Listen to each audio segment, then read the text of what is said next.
सबसे पहले आज जो हम एक प्रोडक्ट लेकर आए हैं वो एक बहुत इंपॉर्टेंट प्रोडक्ट है और इसका बहुत बड़ा मार्केट हो सकता है, जिसको हम कहते हैं डाइवालाइफ। नाम ही बताता है ये डायबिटीज के ऊपर एक बहुत ही यूनिक प्रोडक्ट कंपनी लेकर आई है और ऐसा प्रोडक्ट आपको मार्केट में नहीं मिलेगा। लेकिन इस प्रोडक्ट को समझने से पहले हम एक चीज समझते हैं कि डायबिटीज होता क्या है।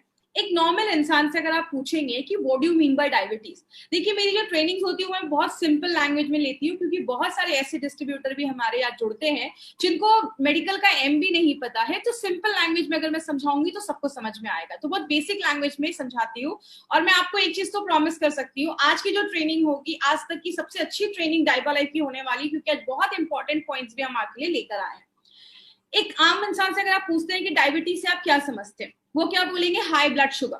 खून में जब शुगर की मात्रा बढ़ जाती है तो हम कहते हैं हमें डायबिटीज हो गया। होता क्या है, आपने खाना खाया, खाना पचता है, बचा हुआ खाना जब शुगर आपके खून में जाता है, शुगर जो होता है आपके खून में जाता है, जैसे शुगर की मात्रा खून में बढ़ती है, जैसा आप इस फोटो में देख रहे हैं, यहाँ पे एक ऑर्गन होता है जिसको हम कहते हैं पेनक्रियास। ये आपका इंसुलिन बनाकर आपके खून में छोड़ देता है। इंसुलिन क्या है? एक तरीके की चाबी है। आपके बॉडी में हजारों कोशिकाएं हैं, सब पे ताला लगा है। इंसुलिन जाता है, ताले को खोलता है, तब आपके खून से शुगर निकलकर आपके शरीर में चला जाता है। इसीलिए कहते हैं diabetes is not a disease. Diabetes कोई बीमारी नहीं है, डायबिटीज एक डिसऑर्डर है। कोई चीज अपने ऑर्डर से जब काम नहीं करती है तो नॉर्मली बहुत सारी तरीके की डायबिटीज देखी जाती है। जैसे टाइप 1 डायबिटीज का मतलब है जब आपका पेनक्रियाज इंसुलिन नहीं बना पा रहा है और हमें बाहर से इंसुलिन लेना पड़ रहा है, जिसको हम इंसुलिन के इंजेक्शंस बोलते हैं, जो ऐसे लोग भी लेते हैं जिनको बचपन में ही डायबिटीज हो जाता है। तो ये हम डायबिटीज टाइप 1 है, जो आपको बहुत कम केसेस मिलेंगे। टाइप 2 डायबिटीज का मतलब होता है जो उम्र के बाद होता है, जहां पे दवाइयों से काम चल जाता है। अगर आपको 10 मरीज मिलेंगे, 10 पेशेंट में 1-2 ही आपको टाइप 1 के होंगे, बाकी सारे टाइप 2 डायबिटीज के होंगे। एक और केस भी देखा जाता है जिसको हम जीडीएम, जेस्टेशनल डायबिटीज मेलाइटस कहते हैं। जब कोई लेडी प्रेग्नेंट होती है, प्रेगनेंसी के टाइम पे भी डायबिटीज देखा जाता है। जैसा अगर आप इस फोटो में देख रहे होंगे, अभी इसमें कुछ दरवाजे हैं जो खुल रहे हैं, कुछ दरवाजे नहीं खुल रहे। तो टाइप 1 में क्या होता है, दरवाजे खुलते ही नहीं है, सारा शुगर बाहर जमा होना स्टार्ट हो जाता है। टाइप 2 में कुछ दरवाजे खुल रहे हैं, कुछ शुगर अंदर जा रहा है और कुछ नहीं जा पा रहा है। मतलब टाइप 1 में इंसुलिन नहीं बन पाता है, बाहर से इंसुलिन लेना पड़ता है। टाइप 2 में इंसुलिन बन रहा है लेकिन बॉडी उसको अच्छे से यूज नहीं कर पा रहा है। कहते हैं जब आपको डायबिटीज होता है तो उसके कारण क्या देखे जाते हैं। सबसे पहला कारण है अगर आपकी सेडेंटरी लाइफस्टाइल है, मतलब आप अगर अपने वर्कआउट नहीं कर रहे या एक्सरसाइज नहीं कर रहे या किसी भी तरीके का फिजिकल एक्टिविटी अगर आप अपने दिनचर्या में नहीं डाल रहे, अपनी लाइफस्टाइल में नहीं डाल रहे हैं, तो वो भी आगे चल के डायबिटीज में कन्वर्ट हो सकता है। सुना होगा बहुत दिनों से स्ट्रेस में, स्ट्रेस एक ऐसी चीज है जो आपके शुगर लेवल को शूट अप कर देती है, बढ़ा देती है। तो स्ट्रेस की वजह से भी डायबिटीज के केसेस जो होते हैं वो ज्यादा देखे जाते हैं। एक होता है एंशिएंट इंडियन फिनोटाइप, मतलब आज इंडिया में अगर आप बात करेंगे, आज बहुत सारे लोगों को आपने ऐसा देखा होगा जो पतले दुबले हैं, दुबले पतले हैं, लेकिन पेट बहुत ज्यादा बाहर निकला हुआ है।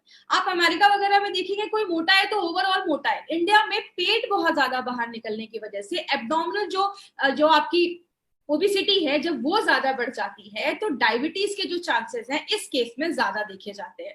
अगर आपके पेरेंट में, मम्मी पापा में किसी एक को टाइप 1 डायबिटीज है तो आपके भी चांसेस हो सकते हैं डायबिटीज होने के, तो ये भी एक लक्षण है। या जब हमारी एज 40+ हो जाती है तो डायबिटीज के चांसेस भी दिखने लगते हैं। और बहुत सारे केसेस में अगर आपका बहुत ज्यादा ओवरवेट है तो भी डायबिटीज के चांसेस जो होते हैं, कॉज जो होता है, ये भी देखा जाता है। एक बहुत बड़ा रीजन ये भी देखा जाता है जो हमने हमेशा से सुना है, फैमिली हिस्ट्री। अगर आपके फैमिली में डायबिटीज है तो आपको भी होने के चांसेस होते हैं। एक केस ये भी देखा जाता है, अगर कोई प्रेग्नेंट लेडी है और उसने कोई ऐसे बच्चे की डिलीवरी दी है जिसका वेट 4 केजी से ज्यादा है, तो उन लेडीज को फ्यूचर में आगे चलकर डायबिटीज होने के जो चांसेस हैं, उसकी जो प्रोबेबिलिटी होती है, चांसेस होते हैं, वो बढ़ जाते हैं। और लास्ट में अगर आपका ब्लड प्रेशर की प्रॉब्लम आपको ज्यादा देखी जा रही है तो वो भी डायबिटीज का एक कारण हो सकता है। अगर आपका बहुत ज्यादा कोलेस्ट्रॉल लेवल बढ़ा हुआ है, बहुत ज्यादा बैड कोलेस्ट्रॉल बढ़ा हुआ है, ट्राइग्लिसराइड बढ़ा हुआ है, ये भी रीजन हो सकता है डायबिटीज का। तो मतलब आपने देखा डायबिटीज कोई एक चीज की वजह से नहीं होता, बहुत सारे सिम्टम जब मिलते हैं, बहुत सारे कारण जब मिलते हैं तो जाकर डायबिटीज होता है। तो अगर हमें डायबिटीज हो गया तो सिम्टम बॉडी क्या देगा? बॉडी आपको सिम्टम देना स्टार्ट करता है, बॉडी आपको अलर्ट करना स्टार्ट करता है। इन सिम्टम को ध्यान से समझिएगा, मार्केट में लोग आपको सिम्टम्स ही बताते हैं। पहला सिम्टम है आप हमेशा थके थके महसूस करेंगे। क्यों? आप खाना खा रहे हैं, बॉडी में शुगर बन रहा है, लेकिन आपके शरीर के हर एक सेल तक, बॉडी के हर एक कोशिका तक वो खाना नहीं पहुंच पा रहा है, इसलिए आपको एनर्जी नहीं मिल रही और आप थकावट महसूस कर रहे हैं।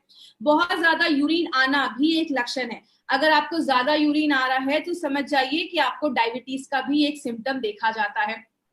सडन वजन कम होना स्टार्ट हो जाता है, ये भी एक डायबिटीज का बहुत बड़ा लक्षण है। अगर किसी का सडन वजन कम होना स्टार्ट हो रहा है, एक बार टेस्ट जरूर करवाइए। आपका जो जख्म होता है वो जल्दी हील नहीं होता है। मान लीजिए किसी को कोई चोट लग गया या कोई घाव हो गया, कोई वुंड हो गया, उसकी हीलिंग जो कैपेसिटी होती है वो कम हो जाती है। कुछ शक्कर को लीजिए और इधर चिपका दीजिए, आप देखेंगे उस चीनी या शक्कर में कीड़े मकोड़े या चींटियां लगना स्टार्ट हो जाएंगी। अगर आपके खून में शुगर ज्यादा होता है तो वहां पे बैक्टीरियल इन्फेक्शन होने के चांसेस जो होते हैं वो ज्यादा हो जाते हैं, इसीलिए आपका जख्म जो होता है जल्दी हील नहीं होता है। सेक्सुअल प्रॉब्लम्स भी देखी जाती है। अगर आपके डायबिटीज में शुगर लेवल कंट्रोल नहीं हो रहा है तो आगे चल के सेक्सुअल प्रॉब्लम्स भी देखा जाता है। आपको बहुत ज्यादा भूख लगना स्टार्ट हो जाता है, ये डायबिटीज का एक बहुत बड़ा सिम्टम है, ज्यादा भूख लगना। तो ये चीज याद रखिएगा, ज्यादा भूख लगने की वजह से भी ये चीज देखी जाती है। आंखों की जो रोशनी होती है वो कमजोर होने लगती है। क्यों? आंखों की जो रोशनी होती है, अब हमारे बॉडी में बहुत सारी नसें होती हैं, कुछ नसें इतनी कम होती हैं जिसकी वजह से कुछ नसें जो होती है वो इतनी पतली होती हैं आपके बाल जितनी।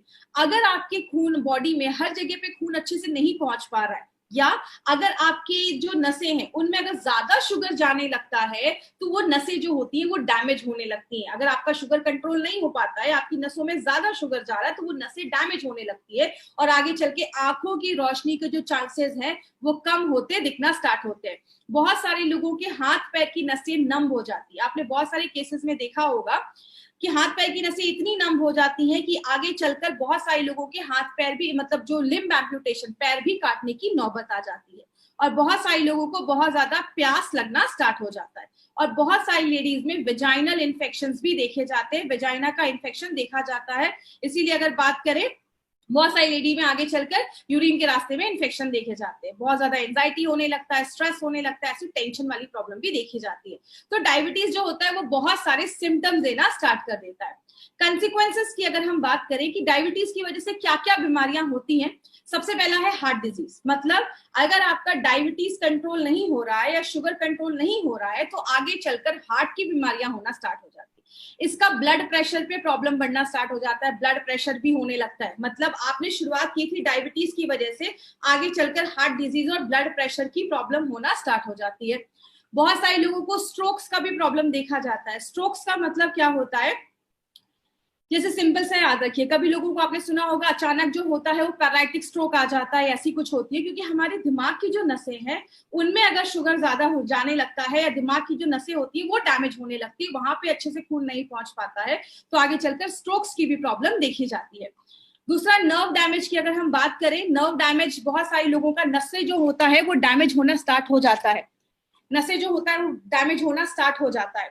तो बहुत सारे लोगों को आगे चलकर बहुत सारे केसेस में नर्व जो होता है वो डैमेज होना स्टार्ट हो जाता है। जैसे कि एग्जांपल से समझिएगा, हमारी बॉडी में ऐसी बहुत सारी नसें होती हैं जो अपने बाल जितनी भी पतली होती है। जैसे आप कोई गर्म चीज को छूते तो आप तुरंत हाथ हटा लेते हैं। क्यों? आपको तुरंत वो एक्शन, जैसे आपने कोई गर्म चीज छुई, आपके दिमाग को एक सिग्नल गया और आपने तुरंत अपना हाथ हटा लिया।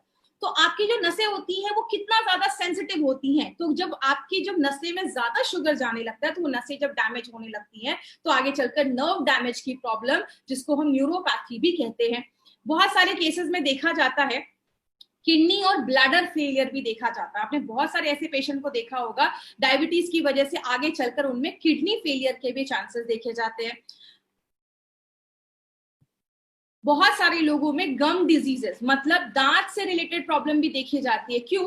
हमारी जो नसें होती हैं जब अगर वो डैमेज हो रही हैं, क्योंकि आपको पता है जब खून में जब शुगर, आपकी नसों में जब शुगर का लेवल ज्यादा होने लगता है तो आपकी जो गम्स हैं, मसूड़े हैं, उनकी जो नसें हैं वो भी जब डैमेज होने लगती हैं, क्योंकि शुगर आपका कंट्रोल नहीं हो रहा है, तो बहुत सारे लोगों को मुंह से रिलेटेड, गम से रिलेटेड डेंटल प्रॉब्लम होना ज्यादा स्टार्ट हो जाता है। और जैसा मैंने बताया, आंखों की रोशनी कमजोर होने लगती है। पैर में बहुत सारे लोगों को आपने देखा होगा कॉन्स की प्रॉब्लम हो जाती है, जो एंकल होते हैं उसमें बहुत ज्यादा पेन होता है, एड़ियों में दर्द होना स्टार्ट हो जाता है, तो ये भी एक कारण है। अगर आपके बहुत सारे लोगों में तो पैर भी काटने पड़ जाते हैं, ऐसी भी नौबत आ जाती है। खासकर जो लेडीज यंग हैं, उनको यंग एज में अगर डायबिटीज हो जाता है तो प्रेगनेंसी में बहुत सारी कॉम्प्लिकेशंस के चांसेस जो होते हैं वो बहुत ज्यादा बढ़ जाते हैं। बहुत सारे लोगों को स्किन इन्फेक्शन होना स्टार्ट हो जाता है। याद रखिएगा, आपकी बॉडी में अगर कुछ स्किन इन्फेक्शन हो रहा है, अचानक बहुत ज्यादा आपकी बॉडी में इचिंग स्टार्ट हो रही है, ये भी एक सिम्टम होता है। क्यों? हमारे जो स्किन होती है उसको भी ब्लड सप्लाई होता है। जब आपकी बॉडी में शुगर का लेवल ज्यादा होता है तो नसें कहीं की भी अगर डैमेज हो रही है, चाहे वो ब्रेन की हो रही है तो स्ट्रोक हो जाएगा, किडनी की हो रही है तो किडनी खराब होने लगेगा, और आपकी जो खून होता है उसमें WBC होता है जो लड़ने का काम करते हैं इन्फेक्शन की वजह से। आपकी स्किन तक जब अच्छे से न्यूट्रिशन खाना नहीं पहुंच पाता है, आपकी स्किन में इचिंग होने लगता है, इन्फेक्शन होने लगता है। बहुत सारे केसेस ऐसे देखे जाते हैं। बहुत सारे पेशेंट्स को एल्जाइमर्स की प्रॉब्लम देखी जाती है। एल्जाइमर्स में आपने देखा होगा याददाश्त चली जाती है, जैसा आप इस फोटो में देख रहे हैं, ये नॉर्मल ब्रेन है और यहाँ पे एल्जाइमर की प्रॉब्लम देखी जा रही है, मतलब याददाश्त कम होने लगती है। और कहते हैं 88% लोग ऐसे हैं जिनके एल्जाइमर की प्रॉब्लम इसकी वजह से हुई, याददाश्त जाने की प्रॉब्लम इसकी वजह से हुई क्योंकि उनको डायबिटीज के सिम्टम थे। मतलब डायबिटीज एक ऐसी प्रॉब्लम है जिसमें बहुत सारे जो रिजल्ट है वो बहुत सारी बीमारियों को लेकर आता है। अगर आपको डायबिटीज समझना है तो आपको ABC डायबिटीज का समझना पड़ेगा। मतलब आपने सुना होगा बहुत सारे लोगों में, लाखों लोगों में हर साल हार्ट डिजीज होता है, दिल की बीमारियां, हार्ट अटैक होना। बहुत सारे लोगों में आजकल स्ट्रोक का प्रॉब्लम देखा जा रहा है, अचानक ब्रेन स्ट्रोक हुआ, डेथ हो गई या पैरालिसिस आ गया, ऐसी कोई भी प्रॉब्लम देखी जाती है। आपको पता है सबसे बड़ा रीजन उसका क्या होता है? डायबिटीज की वजह से ऐसी प्रॉब्लम और ज्यादा देखी जाती है, और ज्यादा बढ़ जाती है। तो डायबिटीज अगर आपको अच्छा रखना है, अगर आपको अपना शुगर कंट्रोल करना है, तो 3 चीजें याद रखनी होगी, A, B एंड C। ए का मतलब आपका HbA1c का रिपोर्ट नॉर्मल होना चाहिए। बी का मतलब ब्लड प्रेशर नॉर्मल होना चाहिए, रेगुलेटेड होना चाहिए।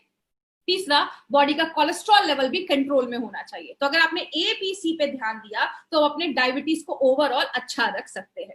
बात करें, बोला जाता है 2030 में, WHO का बोलना है कि 2030 में जो 7वां बड़ा कारण होगा डेथ का, वो डायबिटीज को बोला जाएगा। 2030 में 10 करोड़ से ज्यादा लोग डायबिटीज के पेशेंट होने वाले हैं और हर साल 10 लाख से ज्यादा लोग डायबिटीज से होने वाली प्रॉब्लम की वजह से मर रहे हैं। इसीलिए इंडिया को डायबिटिक कैपिटल बोला जाता है। और एक चीज आप जानकर शॉक्ड हो जाएंगे, आज जितने भी लोग प्री डायबिटिक हैं, मतलब जिनका शुगर बॉर्डर लाइन पे है, आगे चलकर डायबिटीज के चांसेस हैं, उनमें से 15 से 30% लोगों को अगले 4 से 5 सालों में डायबिटीज टाइप 2 होने के 100% चांसेस है।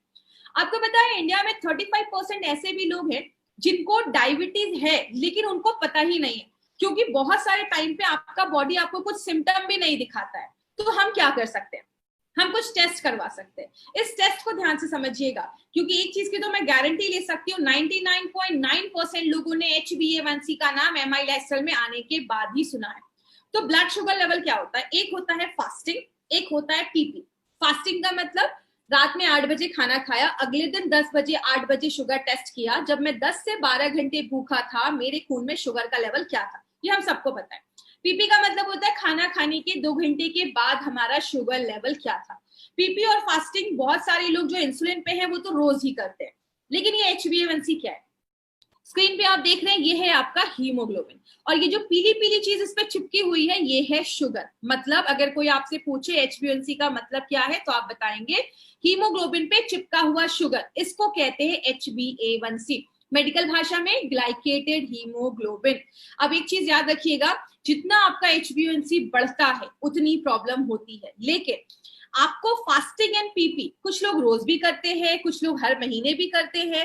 HbA1c का टेस्ट आपको हमेशा 4 महीने के बाद ही करना है। कोई बोले क्यों 4 महीने के बाद करना है, आप उनको बताइए। हीमोग्लोबिन पे चिपका हुआ शुगर, इसको कहते हैं HbA1c। और हीमोग्लोबिन की जो एज होती है, उम्र होती है, वो 120 दिनों की लगभग होती है। 120 दिन के बाद पुराना मरेगा, नया हीमोग्लोबिन होगा, तो आपको एग्जैक्ट पता चलेगा कि कितना HbA1c आपका कंट्रोल हुआ है या कम हुआ है। तो ये चीज इसमें यहाँ पे एक पॉइंट, ये चीज याद रखिएगा। बात करें, this is the sugar chart जो आपका बताता है कि अगर आप नॉर्मल पर्सन है तो आपका जो शुगर है फास्टिंग 70 से लेकर 100 के बीच में होना चाहिए और खाना खाने के बाद 140 के अंदर होना चाहिए। अगर आप अर्ली डायबिटीज है, मतलब अभी नया नया पता चला है कि डायबिटीज है, तो मिनिमम आपका 101 से लेकर 126 के बीच में आपका ये होना चाहिए, और खाना खाने के बाद जो है आपका 200 के अंदर होना चाहिए। लेकिन अगर आपको बहुत सालों से डायबिटीज है तो आपका जो फास्टिंग है वो 126 के आसपास होना चाहिए, और आपका जो पीपी है वो 200 से ज्यादा नहीं होना चाहिए। तो ये सब छोटी, ये सब चीजें आपको हर जगह मिल जाएंगी। दूसरी चीज, HbA1c का जो ये चार्ट है ना, ये आपके पास लिखा होना चाहिए। अगर किसी का HbA1c 4.5 से 5.7 के बीच में, एक्सीलेंट कंट्रोल, सब ठीक है। 5.7 से 6.5 के बीच में आप प्री डायबिटिक हो चुके, आगे डायबिटीज के चांसेस हो सकते हैं। 6.5 के ऊपर है, आपको डायबिटीज हो चुका है, और 8 के ऊपर है तो ध्यान देने की जरूरत है। यहाँ पे एक इंपॉर्टेंट पॉइंट पे अभी हम बात करेंगे, इस पॉइंट को ध्यान से समझिएगा। जब भी किसी को डाइबालाइफ देते हैं, इस पॉइंट पे जरूर बात करिए, उनको पहले ही बता दीजिए 1% अगर डाइबालाइफ 1% अगर आपका HbA1c कम होता है, मैंने अभी आपको क्या बताया, डायबिटीज हो जाता है, आंखों की रोशनी चली जाती है, नसों डैमेज होने के चांसेस होते हैं, किडनी खराब होने के चांसेस होते हैं, और भी बहुत सारी बीमारियां होने के चांसेस होते हैं। अगर आपका डाइबालाइफ लेने के बाद 1% भी HbA1c कम होता है, आंखें खराब होने के कारण और जो आपकी नसें डैमेज हो जाती हैं, किडनी डैमेज होने के चांसेस में 25% की गिरावट हो जाती है। मोतियाबिंद होने के 19% चांसेस उधर ही कम हो जाते हैं। हार्ट अटैक आने के 16%, 16% चांसेस कम हो जाते हैं, और जो डेथ हो जाती है या पैर काटने पड़ जाते हैं उसके 43% चांसेस कम होते हैं, जो अगर 1% HbA1c भी कम होता है तो ये खुद में एक बहुत बड़ी बात है। अगर आपका प्रोडक्ट 2 या 3% कम कर रहा है तो बहुत बड़ी बात है। तो पहले दिन ही लोगों को ये वाला पॉइंट उनको जरूर बताइए। बात करें मार्केट में इसका क्या सोल्यूशन है। मार्केट में डायबिटीज की दवाइयां भरी पड़ी हैं, लेकिन बहुत सारी दवाइयां जो होती हैं उनके साइड इफेक्ट्स देखे जाते हैं। ये कुछ साल पहले 2016 का ये न्यूज़पेपर कटिंग है, उसमें बोला गया कि बहुत सारी ऐसी FDC कॉम्बिनेशन वाली दवाइयां, मतलब फिक्स्ड डोज कॉम्बिनेशन वाली दवाइयां डायबिटिक पेशेंट की बैन कर गई। बहुत सारे लोग वो शॉक थे कि मैं तो इतने साल से ही डायबिटीज की दवा ले रहा हूं, अभी जाकर क्यों बैन हो गया। लेकिन रिसर्च में पाया गया कि ये दवाइयां जब बहुत लंबे समय तक लेते हैं तो उसके साइड इफेक्ट्स हो जाते हैं। बहुत सारी ऐसी एंटी डायबिटिक दवाइयों को 2018 में फिर से बैन किया गया, क्योंकि लंबे समय यूज करने पे उनके साइड इफेक्ट्स दिख रहे थे। कहते हैं diabetes medication riskier than you think, जितना आप सोच भी नहीं सकते ना, उससे ज्यादा खतरनाक कुछ मार्केट में डायबिटीज की दवाइयां हैं। कुछ डायबिटीज की दवाइयां आप जब लंबे समय तक लेते हैं, आपके पैंक्रियाटिक कैंसर, मतलब पैंक्रियाज में ही कैंसर क्रिएट कर देता है। इसीलिए अगर बात करें, हमारी कंपनी ने सोचा क्यों ना इस प्रॉब्लम पे, जो आज सबसे बड़ी प्रॉब्लम है, इंडिया में हर साल 10 लाख से ज्यादा लोग डायबिटीज से होने वाली प्रॉब्लम की वजह से मर रहे हैं। अगर इसके लिए हम कोई ऐसा प्रोडक्ट बनाए जो नेचुरल हो, सेफ हो और काम करे, और आपके डायबिटीज को मैनेज करने में नेचुरल तरीके से हेल्प करे, तो हमारी कंपनी ने एक बहुत ही यूनिक प्रोडक्ट निकाला जिसका नाम रखा डाइबालाइफ।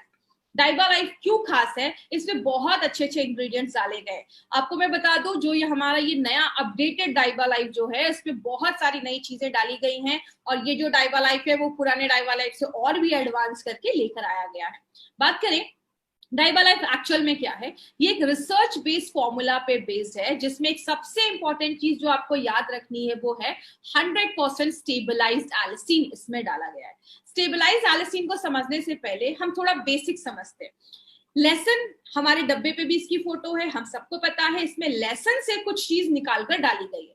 लेकिन ये जो गार्लिक है, लहसुन, ये होता क्या है, ये हजारों सालों से खाने में यूज हो रहा है, खाने का स्वाद बढ़ा देता है, लेकिन हजारों सालों से इसको मेडिसिन में भी यूज किया जा रहा है, जो बहुत सारी दवाइयों और बीमारियों और कंडीशन पे काम करता है। लेकिन ये एलिसिन होता क्या है, जैसे आप ये लहसुन की एक क्लोव देख रहे हैं, कली देख रहे हैं, इसके एक कोने पे होता है एलिनिन, दूसरे कोने पे होता है एलिनेस। जैसे ही आप लहसुन को काटते हैं, चबाते हैं, पीसते हैं, इसका पेस्ट बनाते हैं, इन दोनों में एक रिएक्शन होता है, जैसा आप यहाँ पे देख सकते हैं, और तब बनता है एलिसिन। अब ये एलिसिन जैसे बॉडी में बनता है, इसके कुछ बेनिफिट्स होते हैं। बोला जाता है ये करता क्या है, जैसे आपके खून में, हम सबको पता है हमारे खून में लाल रक्त कण RBC होता है, और आपने क्या किया, सुबह उठा, कच्चा लहसुन खाया, कच्चा लहसुन पेट में गया, डाइजेस्ट हुआ, और जैसे वो एलिसिन आपके खून तक पहुंचता है, आरबीसी जो लाल रक्त कण है वो उससे रिएक्ट करता है, वो उसको प्रोसेस करता है और एक चीज बनता है जिसकी आप फोटो नीचे देख रहे हैं, उसको हम हाइड्रोजन सल्फाइड कहते हैं। ये एक ऐसी चीज है जो एक मैसेंजर का काम करती है और आपकी नसों को रिलैक्स कर देती है, आपके खून अच्छे से आपकी नसों में जाने लगते हैं और ये आगे चलकर हार्ट डिजीज, दिल की बीमारियां होने से हमें बचाती है। तो आज बहुत सारे लोग हैं जो कच्चा लहसुन खाते हैं, लेकिन कच्चा लहसुन हमें ये सारे बेनिफिट क्यों नहीं दे पाता, उसका भी एक कारण है। कच्चा लहसुन का अगर आपको बेनिफिट खाना है तो आपको अपने फ्रेश स्टेट में खाना पड़ेगा। मतलब ये नहीं कि आज लहसुन को अच्छे से आप छीला और उसको पेस्ट बना के फ्रिज में रख दिया और रोज हमने उस पेस्ट को निकाल कर खाया, ये आपका रिजल्ट नहीं देगा। क्यों? जब हम एलिनिन और एलिनेज जब रिएक्ट करके एलिसिन बनता है, वो 1 घंटे के अंदर ही खत्म हो जाता है, डैमेज हो जाता है और उसकी स्मेल बहुत खराब होती है। बहुत देर तक खाया या खाते हैं तो मुंह से बहुत ही अजीब सी बदबू आती है। सबसे बड़ा प्रॉब्लम क्या है, ये जो एलिसिन बनता है, आपने कच्चा लहसुन 4-5 खाया, बॉडी में एलिसिन बना, ये बहुत अनस्टेबल होता है। जैसे बॉडी में जाता है बहुत कम देर तक जिंदा रहता है और अलग अलग कंपाउंड में तुरंत ही कन्वर्ट होना स्टार्ट हो जाता है। मतलब जिस काम के लिए जाता है वो अपना पूरा काम नहीं कर पाता है। इसीलिए अगर बात करें, हमारी कंपनी ने सोचा क्यों ना हम इसको कुछ डिफरेंट तरीके से लेकर आए, क्योंकि कच्चे लहसुन की कुछ मतलब लिमिटेशंस हो जाती है। जैसे अब कुछ लोग आपसे ये भी कह सकते हैं, अच्छा इसमें लहसुन ही है तो मैं लहसुन ही ना खा लूं। अगर वो लहसुन खाते अच्छी मात्रा में 4 से 5 खाते, क्योंकि ज्यादा खाएंगे तो बॉडी में हीट क्रिएट करता है, 4 से 5 लहसुन खाया तो पेट का जो एसिड होता है वो उसको खराब कर देता है। आप सबको पता है हमारी जो छोटी आंत है उसमें न्यूट्रिशन, पौष्टिक तत्व एब्जॉर्ब होते हैं, तो लहसुन का जो एलिसिन होता है वो उसको डिस्ट्रॉय कर देता है। आपकी आंतों की जो नसें होती हैं, आपकी जो इंटेस्टाइन की नसें होती हैं वो उसको डैमेज कर देती है, जो परत होती है वो डैमेज कर देती है, बॉडी का पीएच लेवल खराब कर देता है। और बहुत आप जब लहसुन खाते हैं तो मुंह से बड़ी अच्छी खुशबू आती है, जिसकी वजह से कुछ लोग अवॉइड करते हैं। बात करें हमारी कंपनी ने क्या सोचा, क्यों ना हम इसको कुछ डिफरेंट तरीके से बनाए। इसीलिए हमारी कंपनी ने क्या किया, ये जो एलिसिन बनता है इसको एक पेटेंटेड फॉर्मूले से यूज करके इस एलिसिन को स्टेबलाइज एलिसिन हमने इस प्रोडक्ट में यूज किया है। सबसे अच्छी बात क्या है, ये 100% स्टेबलाइज एलिसिन है और ये पेटेंटेड फॉर्मूला है। आज तक इंडिया में कभी किसी कंपनी ने अपने किसी भी प्रोडक्ट में स्टेबलाइज एलिसिन का यूज नहीं किया है। तो एक्सक्लूसिवली ये जो प्रोडक्ट है वो हमारी जो कंपनी है एमआई लाइफस्टाइल, वो अपने ऑन एंड ऑन के डाइपा लाइफ में लेकर आई है। बहुत सारे इंग्रेडिएंट्स इसमें डाले गए हैं। आज हम बात करते हैं स्टेबलाइज एलिसिन के बारे में। स्टेबलाइज एलिसिन एक पेटेंटेड फॉर्मूला से बनाया जाता है, जहां पे उसको प्योरीफाई किया जाता है, साफ किया जाता है और कंप्लीटली स्टेबल होता है। मतलब जब आपकी बॉडी में जाएगा तो उसको कोई चीज डैमेज नहीं कर पाएगी। पहली बार हिस्ट्री में ऐसा कोई स्टेबलाइज एलिसिन यूज किया गया है। आप ये कह सकते हैं एलिसिन जो है वो लहसुन नहीं है, वो गार्लिक नहीं है, लेकिन एक लहसुन जो भी काम कर सकता है वो सारे काम एलिसिन करता है और वो बहुत ही एक्टिव फॉर्म में होता है और ऐसा प्रोडक्ट मार्केट में आपको अवेलेबल नहीं मिलेगा। ये जो होता है ये डायबिटिक पेशेंट के लिए, स्टेबलाइज एलिसिन डायबिटिक पेशेंट के लिए बहुत बेनिफिशियल होता है। टाइप 1 के पेशेंट हो, टाइप 2 के पेशेंट हो, दोनों पे काम करता है। HbA1c को कंट्रोल करता है, कोलेस्ट्रॉल को कम करता है, इम्यूनिटी को बढ़ाने में मदद करता है, मतलब आप समझ रहे हैं, और ब्लड प्रेशर पे भी काम करता है। मैंने पहले बताया डायबिटीज को अच्छा रखना है, ABC तीनों पे काम करना पड़ेगा और ये स्टेबलाइज तीनों पे काम करता है। दूसरी चीज अगर हम बात करें, यहाँ पे एक इंपॉर्टेंट चीज याद रखिएगा, आज इस जमाने में हमें स्टेबलाइज एलिसिन लेना क्यों जरूरी है। यहाँ पे एक बहुत इंपॉर्टेंट पॉइंट आने वाला है, इस पे ध्यान दीजिएगा। वो क्या है, आज हम बहुत सारी एंटीबायोटिक्स खाते हैं। एंटीबायोटिक्स क्या होता है, ये एक ऐसी दवाइयां होती हैं जो बैक्टीरियल इन्फेक्शन को खत्म करने में मदद करती है। लेकिन जब हमने डे टू डे लाइफ में बहुत ज्यादा एंटीबायोटिक्स खाने लगते हैं तो जो बैक्टीरिया होते हैं वो उसके रेजिस्टेंट हो जाते हैं और उनपे वो कोई काम नहीं करता। तब हमारी बॉडी में कुछ ऐसे सुपर बग बनना स्टार्ट हो जाते हैं, मतलब ऐसे स्ट्रेन के बैक्टीरिया स्टार्ट हो जाते हैं जिसका कोई भी एंटीबायोटिक कुछ कर ही नहीं सकता है। इस टाइम पे हमारी बॉडी में बहुत सारी ऐसी प्रॉब्लम होने लगती है और अगर कोई ऐसा बैक्टीरिया हमारी बॉडी पे हमला करता है तो बॉडी जो होती है वो कोई भी एंटीबायोटिक खाने पे हेल्प नहीं करता है। स्टेबलाइज एलिसिन जो है वो एक नेचुरल एंटीबायोटिक है और MRSA जो एक ऐसा सुपर बग माना जाता है जिसको मेथिसिलिन अगर कोई एंटीबायोटिक है तो उस पर काम नहीं करता, तो स्टेबलाइज एलिसिन एक नेचुरल एंटीबायोटिक माना जाता है। बात करें सबसे इंपॉर्टेंट चीज क्या है, एलिसिन जो होता है ये हल्का एसिडिक होता है। सबसे बड़ा बेनिफिट क्या है एलिसिन का, ये हल्का एसिडिक होता है और जब पेट में जाता है, पेट में भी एसिड होता है, तो उसको वो इन्वायरमेंट जो है, वातावरण जो है वो बहुत अच्छा लगता है, जिसकी वजह से एलिसिन आपका बॉडी इजिली एब्जॉर्ब कर पाता है, ले पाता है। इसमें हमने दालचीनी भी डाली है। दालचीनी जो होता है आपके ब्लड शुगर लेवल को तो कम करता ही है, बैड कोलेस्ट्रॉल और ट्राइग्लिसराइड को भी कम करने में मदद करता है। ये सब आपको रटने की जरूरत नहीं है, बस मैं आपको ये दिखा रही हूँ कि इसमें एक नहीं बहुत सारी चीजें डाली गई हैं। दूसरी चीज, अल्फा लिपोइक एसिड, ये भी हमने प्लांट से निकाला है, ब्रोकली से। ये डायबिटिक पेशेंट के लिए ब्रोकली एक बहुत अच्छी चीज मानी जाती है, और जिन डायबिटिक पेशेंट को आगे चलकर नसों में डैमेज होने के चांसेस होते हैं, नस डैमेज हो जाते हैं, हाथ पैर नम हो जाते हैं, उस केस में अल्फा लिपोइक एसिड काम करता है। पालक से हमने क्रोमियम पिकोलेट निकाला है। डायबिटिक पेशेंट में क्रोमियम की कमी होती है, शरीर शुगर नहीं ले पाता, ग्लूकोज नहीं ले पाता, तो उसमें मदद करता है। गुड़ को मारने का काम करता है। हमने डायबिटिक पेशेंट को पीपी, फास्टिंग, HbA1c में, तीनों में जब गुड़मार दिया तो तीनों में बहुत अच्छे रिजल्ट्स हमें देखने को मिले। तो गुड़मार जो है वो भी आपके शुगर को कंट्रोल करने में मदद करता है। ये सब आपको रटने की जरूरत बिल्कुल भी नहीं है, जस्ट मैं आपको बता रही हूँ। नीम का डायबिटिक पे बहुत अच्छे रिजल्ट्स देखे जाते हैं। डायबिटिक पेशेंट को जो हमने नीम के पत्तों का एक्सट्रैक्ट दिया तो उनके शुगर लेवल में बहुत अच्छा कमी देखा गया, और मार्केट में जब मेटफॉर्मिन उन पेशेंट ने लिया तो जितना वो काम कर रहे हैं उतना ही लगभग आपका नीम लीफ एक्सट्रैक्ट भी काम करता है, but in a natural way, प्राकृतिक तरीके से आपके शुगर लेवल को कम करने में मदद करता है।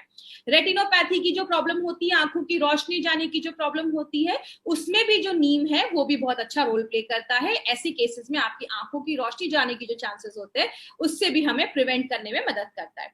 पुराने जमाने में देखा होगा खाने के बाद लोग सुपारी खाते थे। क्यों? सुपारी आपके डाइजेशन को अच्छा रखता है, आपके पेनक्रियास को स्टिमुलेट करता है, उसको सिग्नल देता है कि आप इंसुलिन बनाओ, उसको हेल्प करता है इंसुलिन बनाने में। तो अरेका नट भी आपके ब्लड शुगर लेवल को कम करने में मदद करता है। करेला डायबिटिक पेशेंट का बेस्ट फ्रेंड माना जाता है। करेला जो है बहुत सारे डायबिटिक पेशेंट इसको लेते हैं। क्यों? करेला जो है वो भी आपके पेनक्रियास को स्टिमुलेट करता है इंसुलिन बनाने में। इसीलिए अगर बात करें, हमने क्या किया, बहुत सारे डायबिटिक पेशेंट को जब हमने कोई दवा नहीं दी तो उनका शुगर लेवल बस 6% कम हुआ, लेकिन बहुत सारे ऐसे डायबिटिक पेशेंट को जो हमने करेले का एक्सट्रैक्ट दिया तो उनका ब्लड शुगर लेवल 29% कम हुआ। मतलब क्या है कहने का, करेले के अंदर एक ऐसी चीज पाई जाती है जो वेजिटेबल इंसुलिन जैसा काम करती है।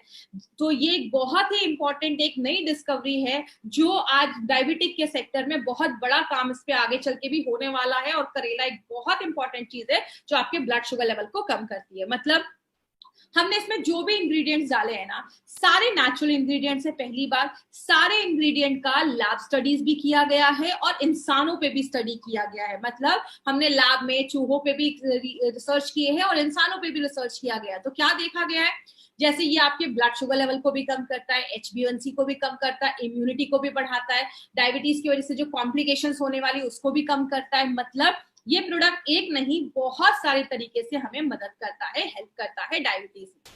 किसको देना है? जो भी टाइप 1 वाले पेशेंट है वो ले सकते हैं, टाइप 2 वाले पेशेंट है वो भी ले सकते हैं, कोई प्री डायबिटिक है मतलब डायबिटीज होने के चांसेस हैं, बॉर्डर लाइन पे पहुंच चुका है, उनको दे सकते हैं। और जिनको भी रिस्क है डायबिटीज का, जो भी मैंने आपको क्राइटेरिया बताया था, फैमिली में है, आपका लाइफस्टाइल ऐसा है, उन सबको ले सकते हैं। और लास्ट में एक पॉइंट मैं खुद से ऐड कर रही हूँ, वो क्या है, anyone who wants to live healthy, जो भी अच्छा रहना चाहता है ना, सब लोग इस प्रोडक्ट को ले सकते हैं। जरूरी नहीं है कि डायबिटिक पेशेंट को ही देना है।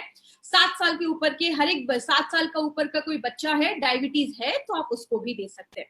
डोजेस क्या होगा, एक कैप्सूल लेना है प्री डायबिटिक वालों को, और जिनको भी टाइप 1 टाइप 2 डायबिटीज है और HbA1c 10 या 12 से नीचे है, एक कैप्सूल लीजिए। अगर HbA1c 10 या 12 के ऊपर गया है 2 कैप्सूल लीजिए। लेकिन अगर आपने HbA1c टेस्ट नहीं करवाया है, शुगर टेस्ट करवाया है, तो अगर आपका शुगर लेवल 300 के ऊपर जा रहा है तो जाकर आपको 2 कैप्सूल देना है। बाकी हर केस में आप एक भी देंगे तो चलेगा, कोई ऐसा इश्यू नहीं है।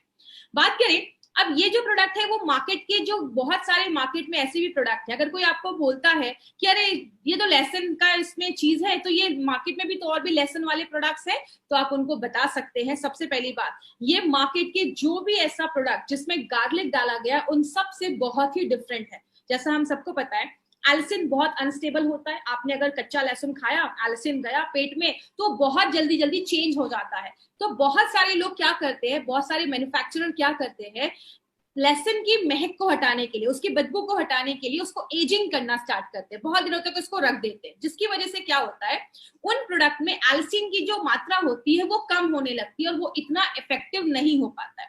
बहुत सारे लोग क्या करते हैं, दवाइयों के जो पिल्स होती हैं उस पे लहसुन का जो कोट लगा देते हैं, जिसकी वजह से क्या होता है, जब वो लहसुन बॉडी में जाता है तो उसमें से सफिशिएंट मात्रा में एल्सिन नहीं बन पाता है और वो अच्छे रिजल्ट नहीं देता। इसका मतलब अगर आप फ्रेश लहसुन भी खा रहे हैं और आप मार्केट का भी कोई ऐसा प्रोडक्ट खा रहे हैं जिसमें लहसुन है, तो शायद आपको वैसे रिजल्ट्स नहीं मिल पाएंगे। इसीलिए हमारी कंपनी ने हमारे प्रोडक्ट में 100% स्टेबलाइज एल्सिन डाला है और ये पहली बार इंडिया में कोई कंपनी लेकर आई है, तो वो एमआई लाइफस्टाइल है। तो डाइबा लाइफ कोई नॉर्मल गार्लिक का प्रोडक्ट नहीं है, बट ये जितने भी मार्केट की गार्लिक के प्रोडक्ट है सबको ऑब्सलीट करता है, सबको मार्केट से हटाता है। और ये बस गार्लिक का प्रोडक्ट नहीं, उससे बहुत ज्यादा बनाया गया, क्योंकि आपको पता है हमारे डाइबा लाइफ को और भी एडवांस करके लाया गया है। इसीलिए अगर बात करें, डाइबा लाइफ के बहुत सारे बेनिफिट्स है। शुगर लेवल को कंट्रोल करता है, इंसुलिन जो बॉडी बना रहा है, कभी कभी अपना बॉडी इंसुलिन नहीं एक्सेप्ट कर पाता है, उसको यूज नहीं कर पाता है, तो उसको यूज करने में रेजिस्टेंस को कम करता है। आपके बीटा सेल, आपका जो पेनक्रियाज है उसमें बीटा सेल होते हैं, उसको मजबूत करता है ताकि ज्यादा एलिसिन आपका इंसुलिन निकले। आपको होलिस्टिक तरीके से हेल्प करता है, जो भी डायबिटीज के सिम्टम्स होने वाले, कॉम्प्लिकेशंस आने वाले, उन सबसे प्रोटेक्ट करता है। कोलेस्ट्रॉल को कम करता है, आपकी इम्यूनिटी को बढ़ाने में मदद करता है, ब्लड प्रेशर पे भी काम करता है। मतलब एक नेचुरल फॉर्मूला है, इसका कभी कोई साइड इफेक्ट हो ही नहीं सकता, इसमें कोई केमिकल नहीं है। इंपॉर्टेंट चीज, डाइबा लाइन जैसा मैंने बहुत सारे प्रोडक्ट में बोला, कोई जादू की छड़ी नहीं है कि बस घुमाया और हो गया। माय डियर फ्रेंड, हम मार्केट की कंपनी नहीं है जो बोलते हैं कि कुछ भी मत करो, ये प्रोडक्ट ले लो शुगर कंट्रोल हो जाएगा, ये प्रोडक्ट ले लो ये प्रॉब्लम खत्म हो जाएगी। हमारी कंपनी हमेशा कहती है अगर आप इस प्रोडक्ट के साथ एक अच्छा खान पान रखते हैं, एक्सरसाइज या योगा भी अपने लाइफ में एडमिट करते हैं, थोड़ा सा अपनी लाइफ पे स्ट्रेस फ्री लाइफ जीते हैं, और अगर आप आयुर्वेदिक सोल्यूशन जैसा ऑन एंड ऑन का डाइबा लाइफ अगर आप स्टार्ट करते हैं, तो नेचुरल तरीके से आपने अपने ब्लड शुगर लेवल को कंट्रोल करना है। अब इसमें कुछ चीजें जो आपको याद रखनी है, यूनिक क्या है, ये एक आयुर्वेदिक मेडिसिन है जिसमें 100% पेटेंट आपको स्टेबलाइज एल्सिन डाला गया है। पहला जो हमारा डाइबा लाइफ था वो 210 mg का था, ये डाइबा लाइफ 510 mg का है, उसको और एडवांस करके लाया गया है। प्योर 100% वेजिटेरियन कैप्सूल्स है, एक कैप्सूल में 36 लहसुन की कलियां, 36 लहसुन की कलियों का बेनिफिट है। डायबिटीज को स्टेबलाइज करता है, उसको कंट्रोल करता है और पूरे बॉडी पे ये काम करता है और बहुत सारी बीमारियों से बचाता है। अगर आप डाइबा लाइफ लेते हैं तो सर्दी खांसी जो है उससे भी बचाने में मदद करता है। क्यों? बॉडी में किसी इंफेक्शन से भी बचाने में मदद करता है। क्यों? स्टेबलाइज एल्सिन दुनिया पे सबसे सेफ एंटीबायोटिक माना गया है, मतलब इस पूरे ह्यूमन के लिए, इंसानों के लिए सबसे मजबूत एंटीबायोटिक है वो स्टेबलाइज एल्सिन को बोला जाता है। ये नॉन प्रिस्क्रिप्शन डायबिटीज सप्लीमेंट है, मतलब इसके लिए प्रिस्क्रिप्शन की जरूरत नहीं है, आप किसी को भी दे सकते हैं। और सबसे इंपॉर्टेंट चीज, जब आप डाइबा लाइफ लेते हैं आपको अपनी कोई भी मेडिसिन को बंद नहीं करना है, उसके साथ ही आप लीजिए, बट 1 घंटे का गैप जरूर रखिए, और 7 साल के ऊपर के बच्चों को दे सकते हैं। 1 घंटे का गैप रखना है एलोपैथी और डाइबा लाइफ के बीच में। हर 3 महीने के बाद, 3 से 4 महीने के बाद पीपीएन फास्टिंग और HbA1c तीनों का टेस्ट करवाना है, रिपोर्ट लेकर अपने डॉक्टर के पास जाना है। डॉक्टर आपको बताएंगे कि क्या आपको कम करना है, कि जो भी मेडिसिन है वो आपका कम करवाएंगे, आपको खुद से कम नहीं करना है। 300 के ऊपर शुगर लेवल है तो जाकर आपको 2 कैप्सूल लेना है और साथ में एक अच्छी लाइफस्टाइल भी मेंटेन करनी है।